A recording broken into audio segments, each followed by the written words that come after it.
ఇందులో ఫస్ట్ శ్లోకము ప్రణమ్య శిరసాదేవ. ప్రణమ్య అంటే నమస్కరిస్తున్నాను, శిరస తల వంచి నమస్కరిస్తున్నాను నేను అని అర్థం. ప్రణమ్య శిరస. దేవం అంటే ఇద్దరు దేవుడు. ఎవరెవరికి? బ్రహ్మకి శివుడికి ఇద్దరికి నమస్కారం చేస్తున్నారు. నమస్కారం చేసి వాళ్ళు ఎలా అయితే తనకు డాన్స్ నేర్పించారో అలాగ నేను ఈ నాట్యశాస్త్రాన్ని అంతా కూడాను చెప్తున్నాను అని చెప్పాడు. ఎవరు? భరతముని అన్న ఆయన. కథ వినాలి సైలెంట్గా. భరతముని అన్న ఆయన నాట్యశాస్త్రాన్ని రాసేటప్పుడు మొట్టమొదట చెప్పిన శ్లోకం ఇది. ఈ శ్లోకంలో బ్రహ్మకి శివుడికి నమస్కారం చేసి వాళ్ళిద్దరూ ఎలా అయితే నాకు డాన్స్ చెప్పారో ఆ విధంగా నేను నాట్యశాస్త్రాన్ని చెప్తున్నాను అని చెప్పి తన దగ్గరికి వచ్చి అడిగిన ఋషులకి భరతముని చెప్పాడు. ఫస్ట్ శ్లోకం మీనింగ్ అది ఎగ్జామ్స్లో అర్థం అడుగుతారు, అందుకని గుర్తుపెట్టుకోవాలి దాన్ని. రెండో శ్లోకము దేవతానాం శిరస్సు. దేవతలకి తలపైన నమస్కారం చేస్తాము. గురువునాం ఆస్య సంస్థిత. గురువుకి తల దగ్గర ఇలాగా, ఆస్యము అంటే ముఖం, ముఖం దగ్గరికి ఇక్కడికి పెడతారన్నమాట. వేరే వాళ్ళందరికీ, పెద్దవాళ్ళకి వాళ్ళందరికీ ఇక్కడ పెడతారు. వక్షస్థైవ విప్రాణ. విప్రులు మొదలైన వాళ్ళందరికీ వక్షస్థలం దగ్గర నమస్కారం చేస్తారు. మిగతా వాళ్ళందరికీ కూడా అలాగే నమస్కారం చేస్తారు అని అర్థం. దీనిని నమస్కార విధి అంటారు. మనం ఈ నమస్కారం పెట్టినప్పుడు కూడా ఇలా పెట్టినప్పుడు ఆపుతున్నాం, 1 2 3 అని ఆపుతున్నాం. సో క్వశ్చన్ అడుగుతారు ఎగ్జామ్లో.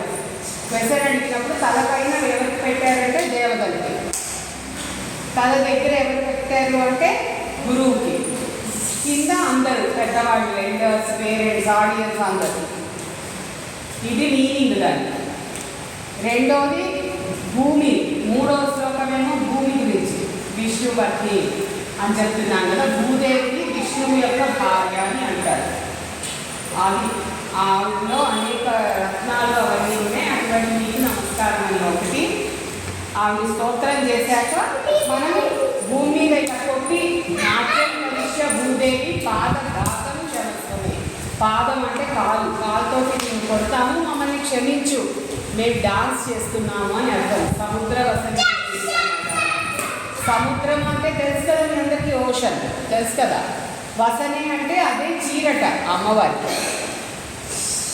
అలా మౌంటైన్సే చీరగా ఉన్న అమ్మవారి మీద మేము డాన్స్ చేస్తున్నాము, మమ్మల్ని క్షమించు అని అడుగుతున్నాం అన్నమాట. ఈ 4 శ్లోకాలు ప్రార్థన శ్లోకాలు చేశాక నమస్కారం చేస్తున్నాం. ఇప్పుడు ఈ పెట్టినది చిన్న నమస్కారం అంటారు. మీకు సెకండ్ లెవెల్ స్టెప్స్ ఎవరెవరికైతే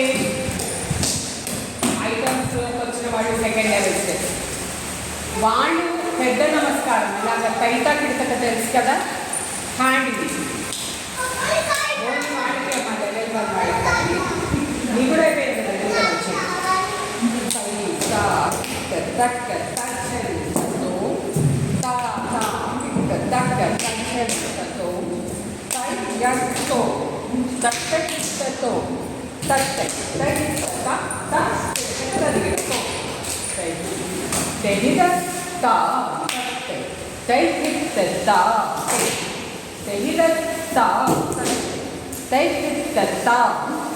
అప్పుడు నమస్కారం.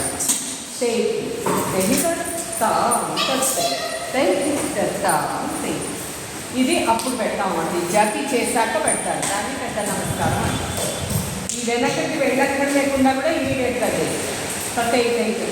ఎంత దగ్గరతాం తెస్తాం, అలా తీసుకుంటారు. ఓకేనా? ఇది పెద్ద నమస్కారం. అయిపోయేటప్పుడు ఫస్ట్ బెండ్ అండ్ లేవడం.